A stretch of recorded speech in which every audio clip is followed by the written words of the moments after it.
Neutopia. So, this game fits into the theme of... Let's turn this up a little bit. Yeah, that's good.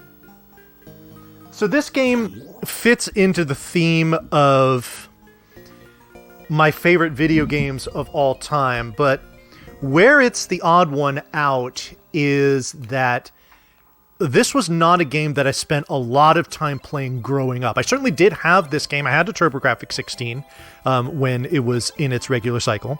And I did play Neutopia, but not all that much. When I decided to speedrun this game, part of it was because I had played it as a youth, and I remembered it fondly. And I thought, sure, let's do it. But the time that I didn't play it when I was younger, I have certainly made up for in adulthood. This is my main speedrun. I've done it for tons of marathons. It's a game that has gained me a lot of notoriety and recognition and whatnot, and I just have this extremely deep appreciation for it, not just as a game, but for a speedrun as well. It's a really, really cool speedrun. So what I'm going to be doing here is I'll be doing any percent. Nothing particularly special as far as like a marathon route goes. This is just kind of like a very casual run for me here, which is super nice because lately I have been grinding the any percent category for this game using a route that is extremely difficult, but saves me about a minute and a half of time overall based on what I was doing before, and I was able to grind this down to a very, very solid time. So this will be a departure from that, which is nice. It's kind of just breathe fresh air with this game. So for those that aren't familiar, this is on the TurboGrafx 16. That is what TG16 stands for on that layout, if you were wondering. You can see that you see shades of The Legend of Zelda here. That is not by accident. But this game is very much, people on the surface, this does kind of seem like a Zelda quote-unquote clone.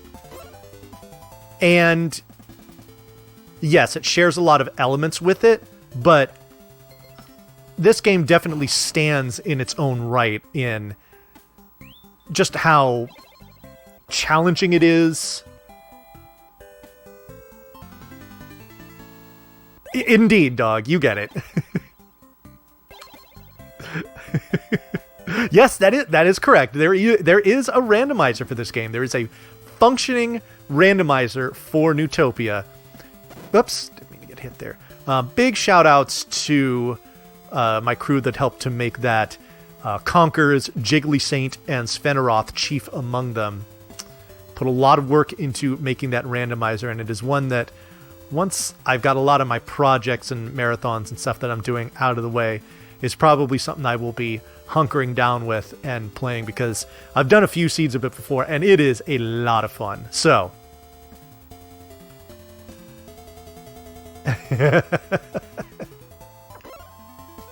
So, I should probably explain... no, it is not Thorville. I am using the Japanese version because it is identical to the US version with the exception of the text that you see. Obviously, it's in a different language. The text scroll in Japanese, as it is in many video games, is much, much faster. And over the course of the run, with all the text boxes you see, it probably saves close to a minute. So that's why we use the Japanese version. If you do not speak Japanese or read it, like I, it's not a big deal. None of the menus or anything that's crucial are in Japanese. Like you don't need to do any reading in this game, even if you're very familiar with it. So there is no there is no drawback to using this version, even if you don't speak the language. Hey, yeah, and that's exactly why, dog. So, okay, so to explain a little bit about how this game works. So, oh boy. Oh my goodness, that was really close too. Oh, good, that gives me some breathing room. You know what, we're just going to go ahead and clear all these guys out. Normally I like to not kill all of... Oh, good, except one gave me exactly what I wanted. Hello. So, what we need to do is we need to collect the 8 medallions of wisdom from the wise men of years past. Each medallion has been hidden away in crypts all throughout Neutopia. Now, the kind of the overworld of this game, if you will, is actually split into 4 overworlds, which are done in a linear fashion.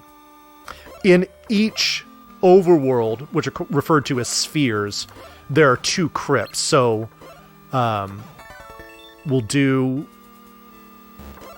4 times 2 is 8, so that's how that works. So it does make the game somewhat linear in that regard. The nice thing is that you actually can choose which of the 2 crypts you want to go to in each sphere. Now, in the case of what we do here for the speed run, we do the more difficult ones first in each sphere, because the items either in those crypts or on the way to those crypts are extremely useful, and we want to get them ASAP. So, this is technically Crypt 2, even though it's the first one that I've been in.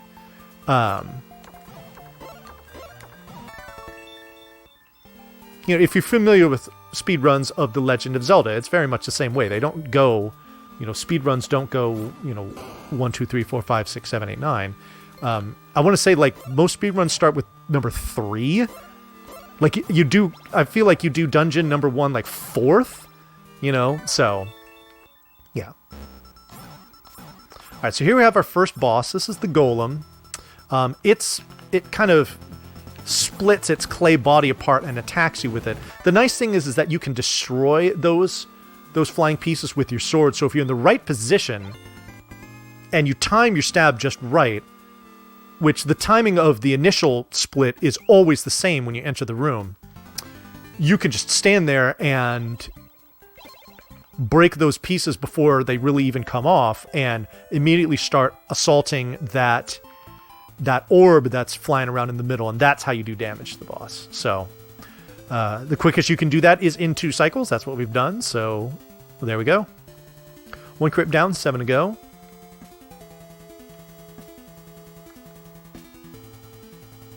Yes, there is a sequel to this game, Neutopia 2. I do speedrun that one as well.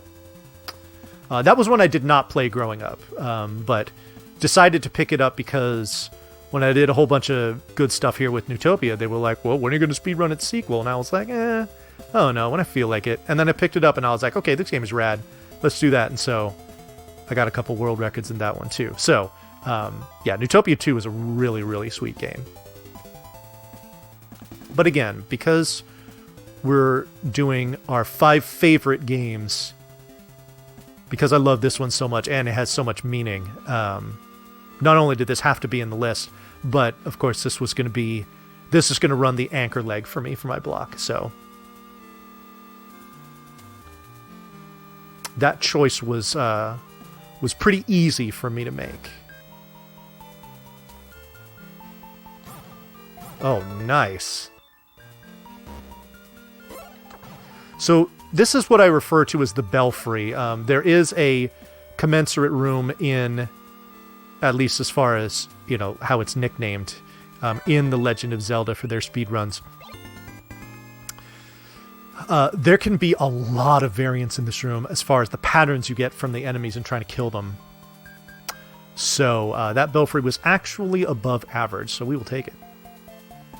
Like, honestly, it can waste upward of like 10 seconds if you get a really crappy pattern. So. Hello. Hello. Thank you.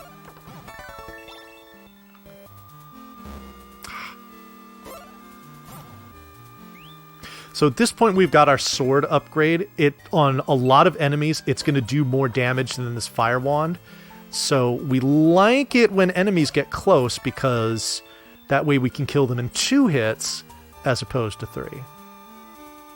But all the other times we're going to rely very heavily on that fire wand because it allows us to do damage from a distance, which is good. All right. Ooh, I'll take that actually. Alrighty, so here we have our Dragon Lord-like boss. We're going to stand up here, take a bump. 1, 2, 3, 4. And that's all we got to do. Just drop 4 bombs on his face, and we're done. Alrighty, so now we've finished the 2 crypts in the first sphere, which was the land sphere. That is going to open up a stairway to the subterranean sphere, where we will find our next 2 crypts.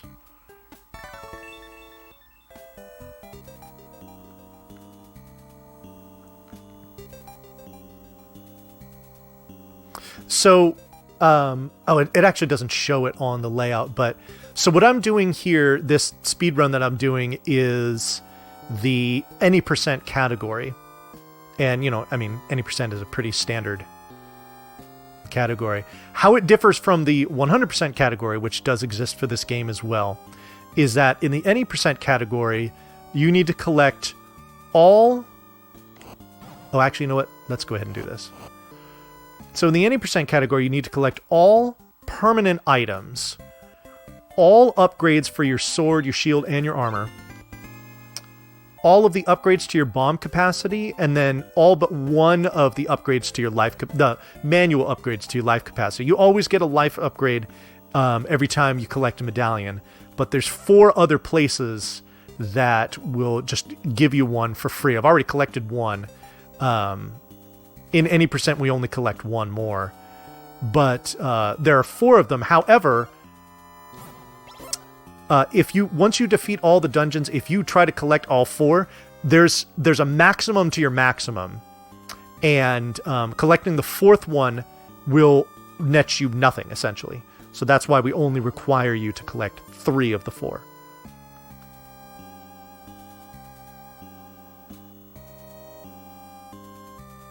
So in every subsequent sphere that we go to, we're going to see completely new sets of enemies. And they each will present their, unique challenges, do more damage, so on and so forth. So this item that we're picking up here is a fan favorite. This is called the Rainbow Drop. What this will do is it will create a nice little sparkly rainbow bridge under our feet automatically when we're trying to approach gaps that are 1 tile wide.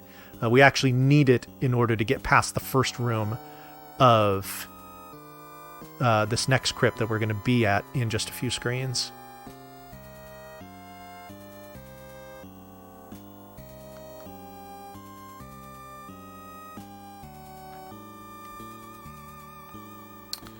And here it is.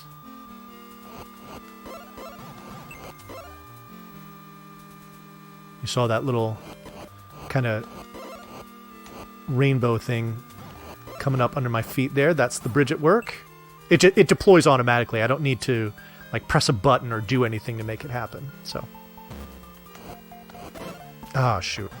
All right. So one thing that is interesting about this game, especially as it relates to the speedrun. So you notice that the fire that I was throwing out was kind of like these rolling columns, and now they're not.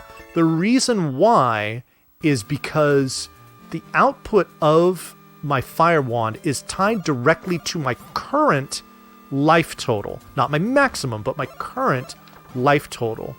So there are actually 4 stages of the fire wand that you can have. There's one stage when you have below 4 full blocks of HP. There's one when you have between 4 and 8. Another one when you have between 8 and 12. And then a final one when you have at least 12.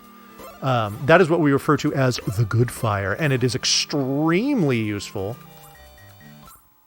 And I will be sure to deploy it heartily once I get the opportunity.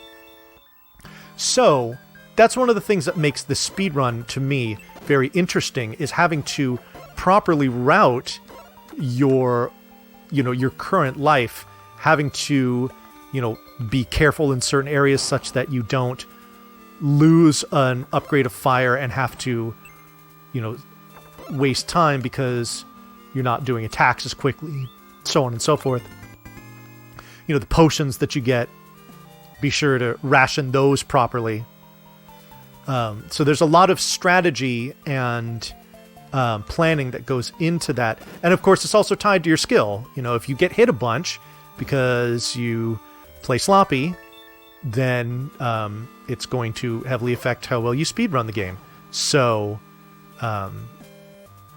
just a really cool mechanic for me.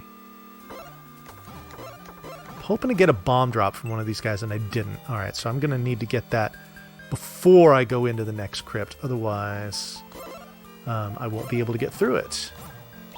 I might as well take that. Alrighty.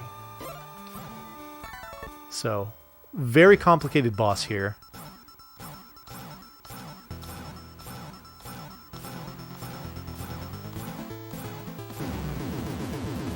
There we go. That boss is what I refer to affectionately as Stunlock Earwig. So it's this big kind of centipede-looking thing that can crawl out and just be really difficult. It's got several segments to it, but the only segment that takes damage is its very back segment, its tail.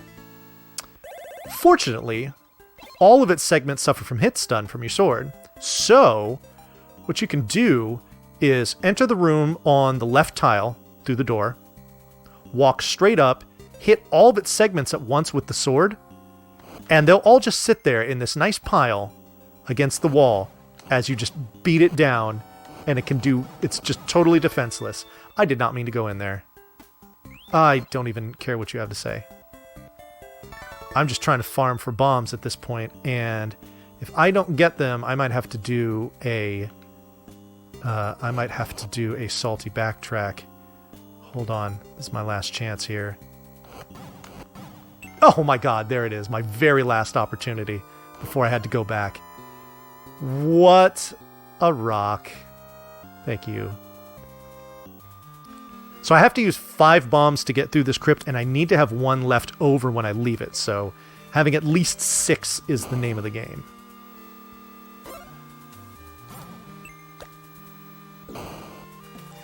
Alrighty. Old men tied up in dungeons is a theme of this game, if you haven't already noticed.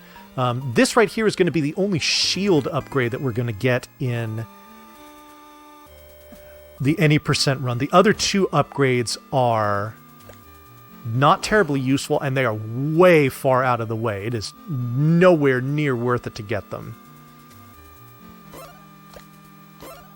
Oh, I should probably explain also kind of how these crypts just generally work. So in each crypt, there is a key, and only one key, and the key itself is unique to that particular crypt, and it is used to open the door that has the boss of the crypt behind it. But you have to kill all the enemies in that room before it first, provided there are enemies in that room. There's only one that doesn't have them. Thank you. Push it, please. Now, you might also notice that there's been several rooms already, and here we're experiencing some of them, where it is pitch black. Now,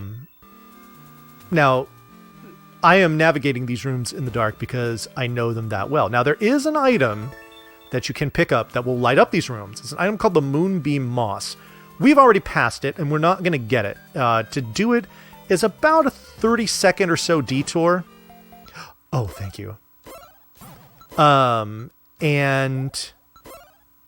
ain't nobody got time for that, so we're just going to do all this stuff in the dark.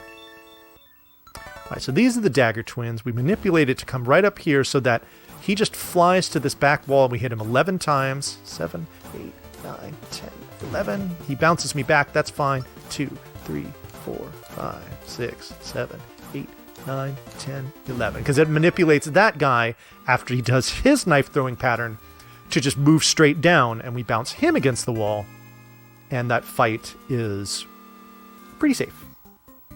All right.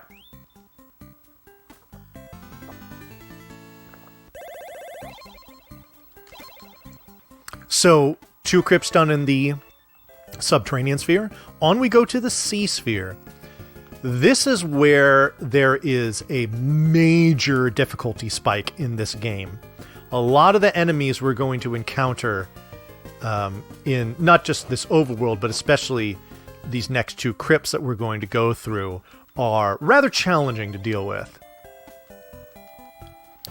But before we go to what is ultimately crypt number 6, we're gonna do a little collection here. What we got there was a life upgrade, and I'll explain why that and the one that I got in the very beginning of the game are important. Here we are going to get a bomb capacity upgrade. Normally the max that we could hold was 8. It is now 12. Not only does it upgrade our capacity, but it also fills our capacity to full, which is extremely useful because there's going to be one other bomb refill that we're going to find in a chest in the next crypt, and those are the only other bomb pickups we're going to need for the rest of the game. So it eliminates any potential RNG issues as far as running out of bombs should you need them. And we will still need several bombs throughout the rest of the game.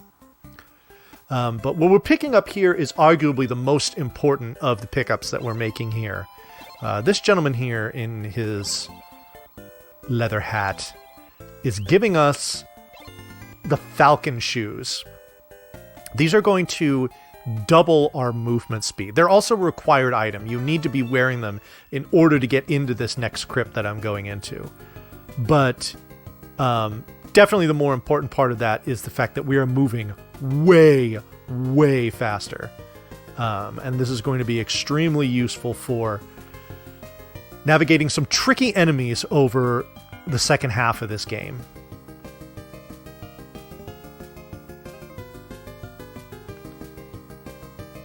This next screen here can be troublesome depending on which direction these knights go. This actually shouldn't be a problem at all.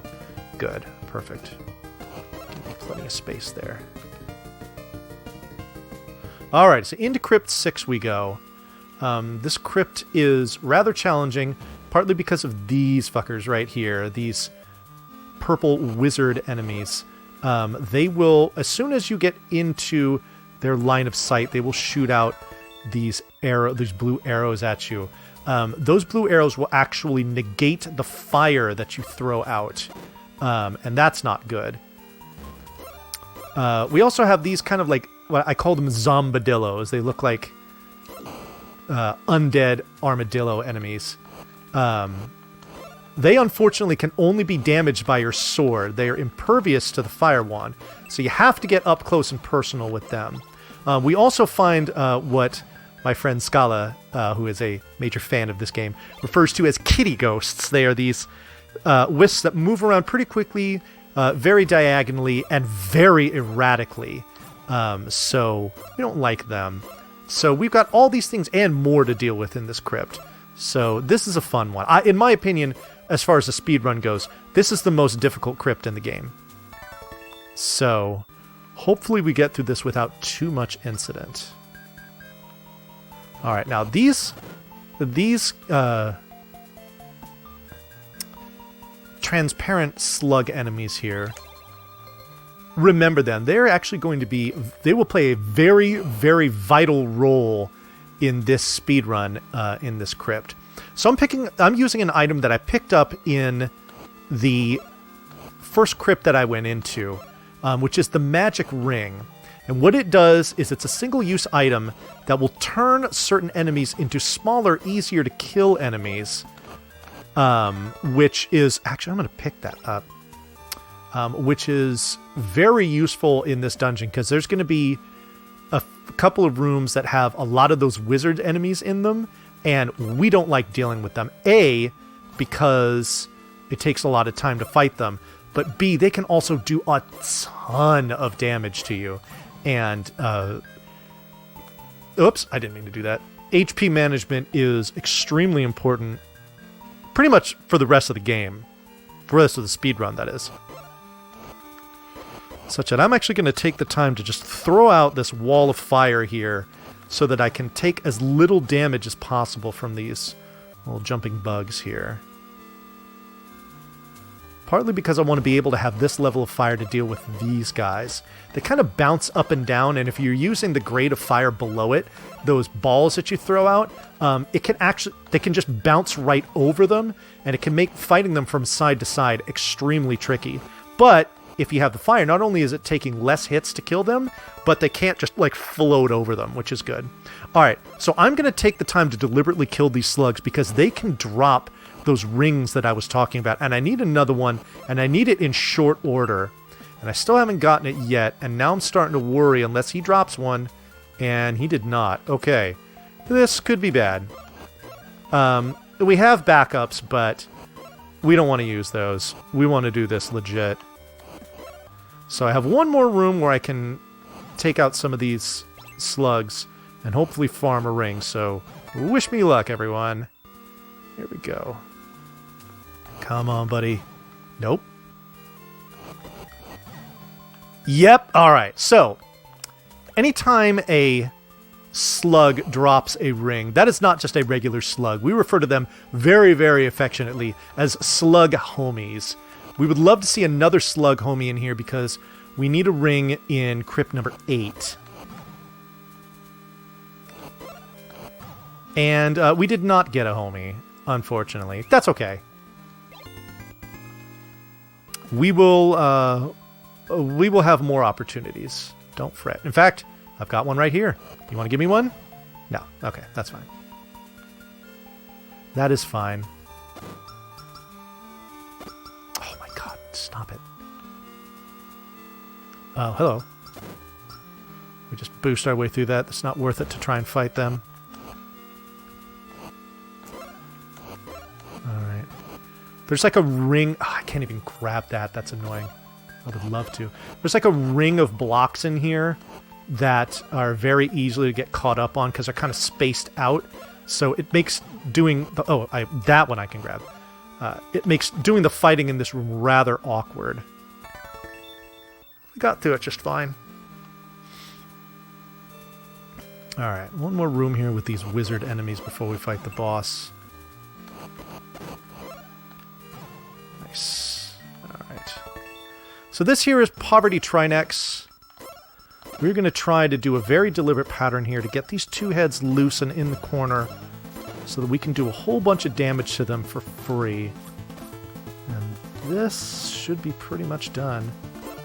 Yep, no. Oh, shoot. Okay, we're going to wait a second here. Let him come this way.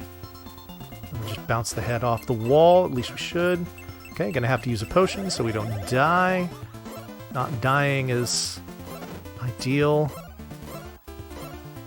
Alright, there we go. So we have developed strats over the years that have taken out a lot of randomness with that boss. Normally that boss was an enormous amount of variance. Well, this whole crypt can be an enormous amount of variance in speedruns. But the boss was the cherry on top. So, fortunately, we've neutralized a lot of that. Okay, so what we've got going on now is our life total. We started with 5 segments. We've earned another 5 for the medallions we've collected, plus another 2 from manually collecting them from old men in caves and shit. So, what this does now is it gives us... Oh my god. Well, it did give us the glorious phenomenon that we referred to as the good fire, where it casts out this really fast and long wave of fire that absolutely tears through enemies. Unfortunately, you see that half damage that I've taken? I no longer have that good fire because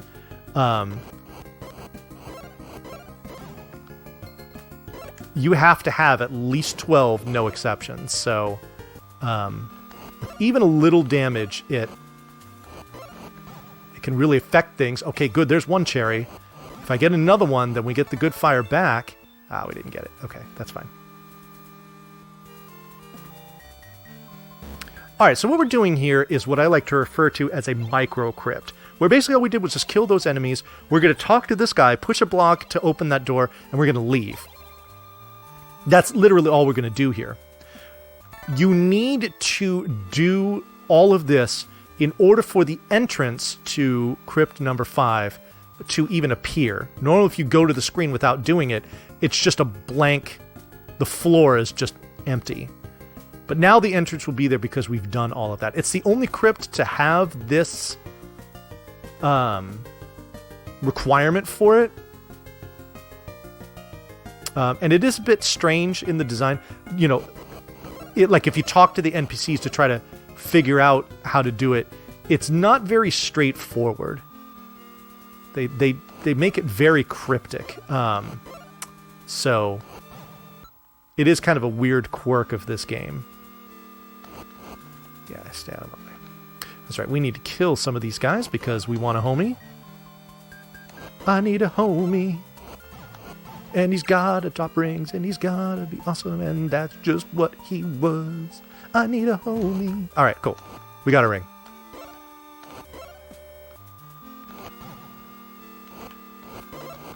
Oh, no. Now, if I had the good fire, those blue arrows would not negate that fire. It would go rolling right through it and would kill one of those Wizrobes in only 2 hits, which is fantastic.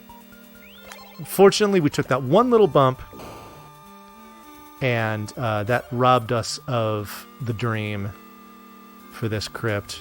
But we can make up for it. Oh my goodness.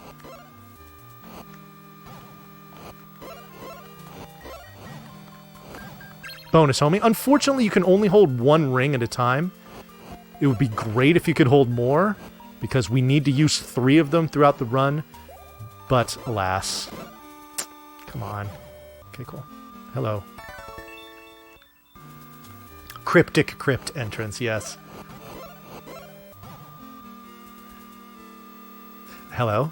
Did I go in? Did I push the block? Like, what is happening here? There it is. Okay, good. That was weird. Okay.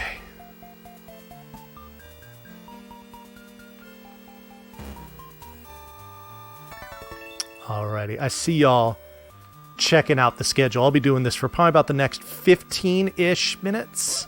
But coming up after me is my boy, Aphotic Cthulhu. We refer to him as AK. And I know he's got a lot of really cool stuff lined up. So, just because I will no longer be here after I'm done with this game doesn't mean you should just shut off the stream. We've still got plenty of stuff coming up. So, keep it locked, as they say. Alright, so here's the crab boss. Depending on which direction he's going to go will dictate how we fight him. Oh, okay, so he's going to go the opposite direction, which means we're going to use our potion, get the good fire, do what we like to refer to as the crab bake, which is just melt him under all of that fire, and down he goes in 1 cycle. It's beautiful. So when he gets to the top of the screen, he can go either left or right. If he goes either way, you can use the fire to kill him either way. The only difference is that if he goes left first, you have to do it in 2 cycles as opposed to 1. The other thing is that no matter which way he goes, you can actually kill him with bombs too. It's much easier to kill him in 1 cycle with the bombs when he goes left, as opposed to right. So the fact that he went right, I had the extra potion. I was just like, let's just demonstrate some good fire here. I was talking all about it, and thus I have. Alright. So, with that, both of the crypts in the sea sphere have been cleared out. On to the final sphere of the game, which is the sky sphere. 2 more medallions to collect in here, and then we can confront the final boss. Now, one thing that is fantastic about the good fire here, and I'm going to demonstrate it a little here, so you can do something called fire walking, which means that, you know, while enemies are in their iframes, they don't do any damage to you. So, provided the enemies don't have any, like, projectiles or anything like that, if all they do is body contact damage, and they take damage from the fire wand, of course, then you can kind of just stand in that fire, and there's no way they can get to you. Vonivania. That's funny.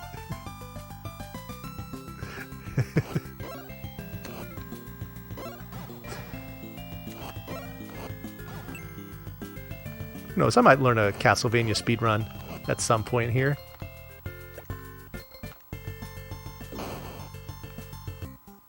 All fire is good fire. Well, it is good, but there are different levels of good, that's for sure. This is the top level of good, at least as far as the context of this video game goes.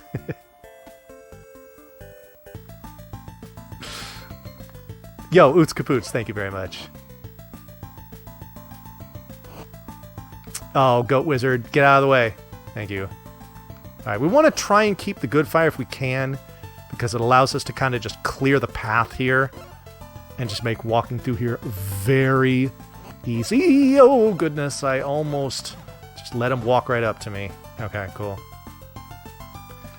We definitely want the good fire for the crypt that we're about to enter, because there's a lot of stuff we got to do in this crypt, and having the good fire makes navigating this crypt worlds easier. Oh boy.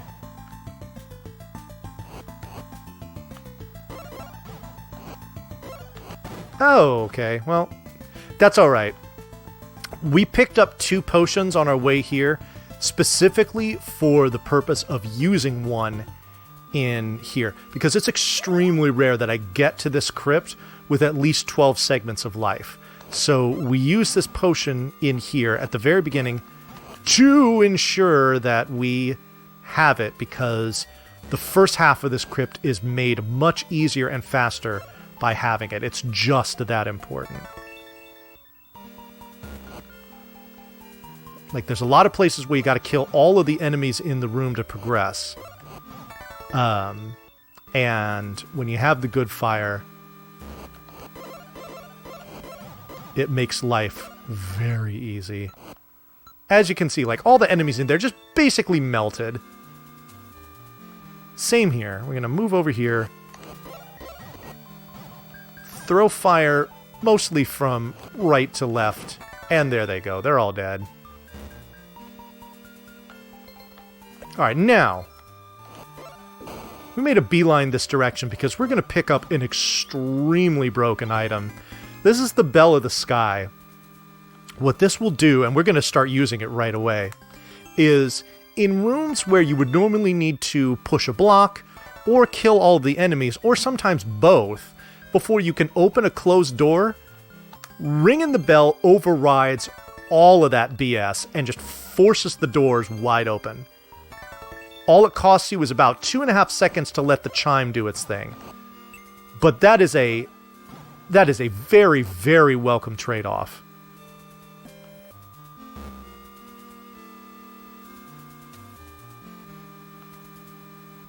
Alright.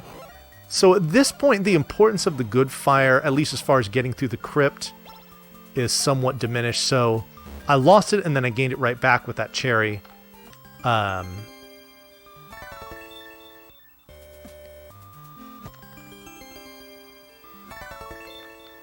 So if we have it, we're just going to use it to just roast our way through, like, I don't know, everything.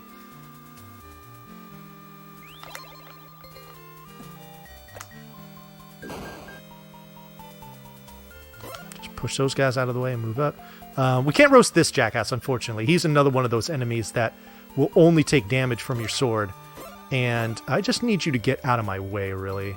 Just so I can get in here, ring the bell, and come on in here. Now, here's the thing. You're seeing me exploit this bell heavily throughout this crypt, and you'll see me do it in the next one as well. That being said, the bell is actually a quote-unquote required item. You need to ring... I don't want to spoil too much, but you do need to use the bell to open a pathway for another item that is required. So by virtue of it being the only way to get to that required item, it is...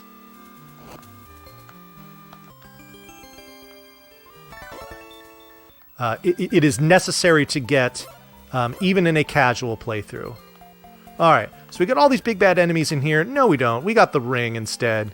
We're just going to turn them into these little kind of pathetic blobby dudes who will die in 2 hits of this good fire and make getting through here a lot easier and a lot faster, of course. Alright, so...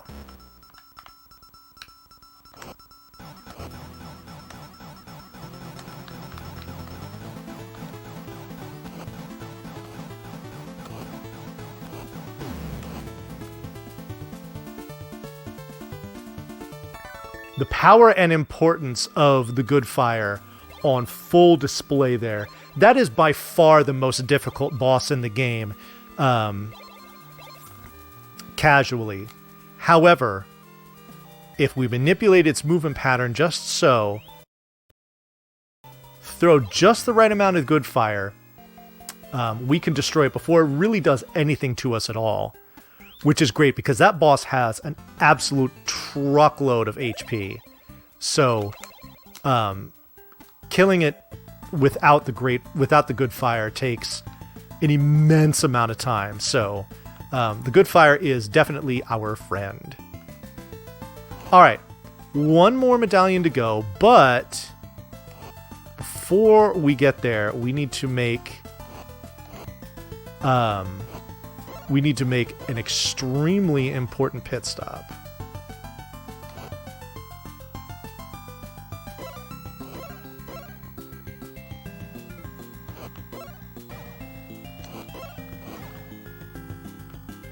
Yeah, the boss is extremely hard because, again, it has so much HP, but besides that, the opportunities that you have to do damage to it when the mask opens up, getting in there and hitting it is so awkward. Like, if you're trying to do it with your sword, even if you have the final sword upgrade, like, good luck getting in there without taking a hit, like, every time. Alright, so we come to this screen here, we ring the bell, we step onto the staircase, we go hurtling into the sky,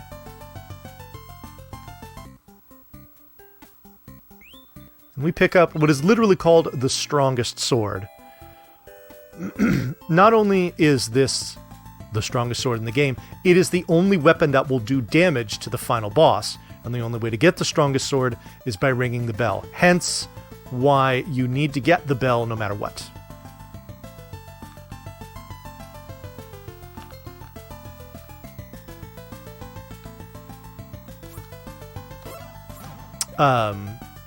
This sword is so strong that it actually, in a lot of cases for the rest of the game, we only have one crypt and then a final boss fight to go, but this will, in a lot of ways, replace the usefulness of the good fire just because it does a bunch of damage.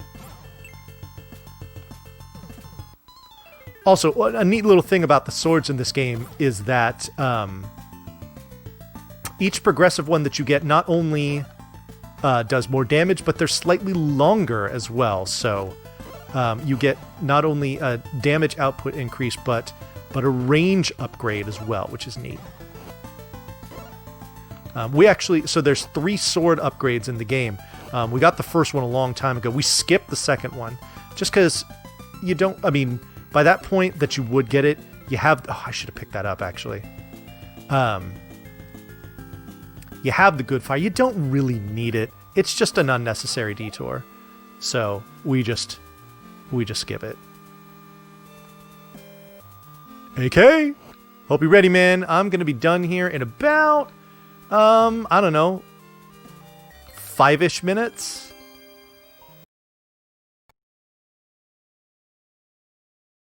So I'll be looking to pass it off to you.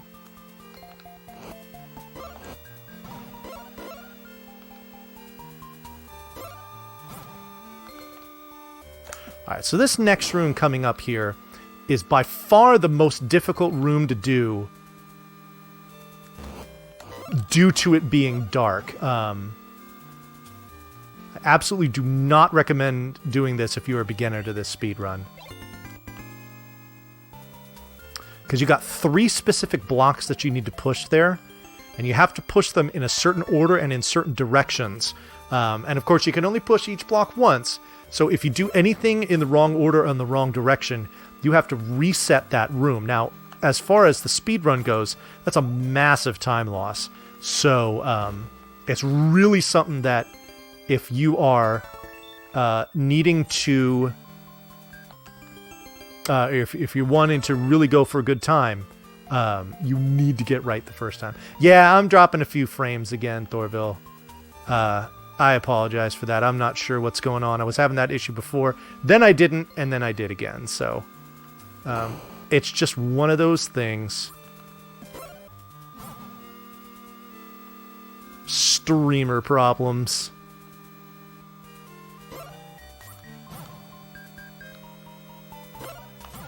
Alright, so we've got kind of a little gauntlet here before we get to the final boss. But we're just going to ring the bell to get going through here. And then we're going to ring it again. And then for good measure, we're going to ring it a 3rd time. And there we go. Fortunately, we can't ring it in here because this is the door to the boss. The bell does not work on those doors. We do have to kill these guys first, then we pop in here. Now we're going to display the killing power of the strongest sword. Just melts that boss in 3 hits. No big deal. Alrighty. That is our 8th medallion collected.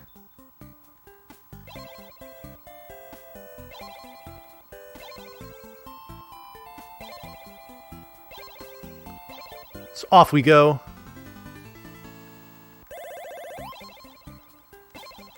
The door in this temple now opens up, and it takes us directly to our confrontation with Dearth, the main antagonist of this game.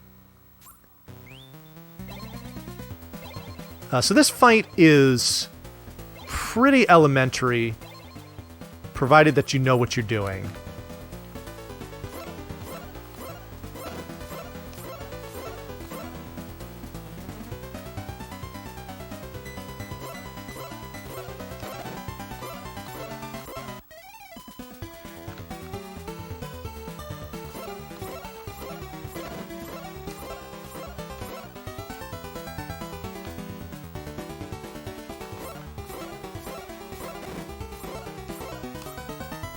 Shoot. Okay.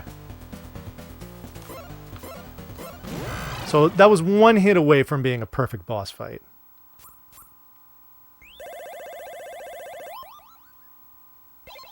So the secret to that boss is never moving to the left or right, because as long as you don't do that, he will always appear directly above and below you, alternating. And you don't have to worry about him getting loose and doing a whole bunch of crazy damage to you. So that was it. Time is going to be once this screen here fades to black, which is going to be in just a few seconds. And time. Nice, sub 49. I'll take that.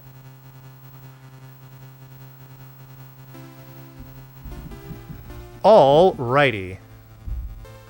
Well, there you go, folks. That is Neutopia any percent. I hope you all enjoyed it. I hope you all enjoyed me and what I had to do here. And I hope you've been enjoying this marathon so far. But for me, that's going to do it as far as my contribution here to this 5-year anniversary thing that we're doing here on RGL. Yo! Big Mike 1983 gifting that sub to Crunchy Lex. Get some retro wins in chat if we could. All right, before I go, just a couple things. Big shout outs to the RGLTV team. RGLTV team. I can talk, really. I have been a staff member here for close to 3 years. It has been a lot of fun. I've made a lot of great friends. I've been introduced to a lot of really cool speed runs and opportunities and all this stuff being here. So this has been really, really cool for me. And doing a celebration like this is absolutely something I would not miss. So I do appreciate the opportunity to be a part of this team and to do all kinds of great stuff. Shout outs to LRock617 who joined me on commentary for Tekken Tag Tournament. He is a good, case in point of, many of the great friends that I've made on this team here, and I appreciate him being a part of it with me. And we appreciate all of you that are watching and just hanging out. I mean, this marathon is unique in that it's not, this doesn't have a charity tied to it. We're not raising money or anything like that. We are literally just doing this for the love of retro gaming. And I think that's extremely cool. You don't need a reason to have a cool event like this. Let's just do it because these games are awesome and we love them and y'all love to watch it. So that's all the reason we need. Speaking of watching, like I said, if you enjoyed what I was doing, listening to me, all that good stuff, please do give me a follow on my own channel. I would greatly appreciate that. I do all kinds of crazy stuff and fun stuff like this all the time. So if you enjoyed this, then I would love to see you on my own channel when I'm doing my own streaming thing. So speaking of doing their thing, though, up next is my boy, AK. If you enjoy some chill, happy, positive vibes, then you are absolutely going to want to keep the stream locked here. I'm just going to go ahead and make sure that he is ready.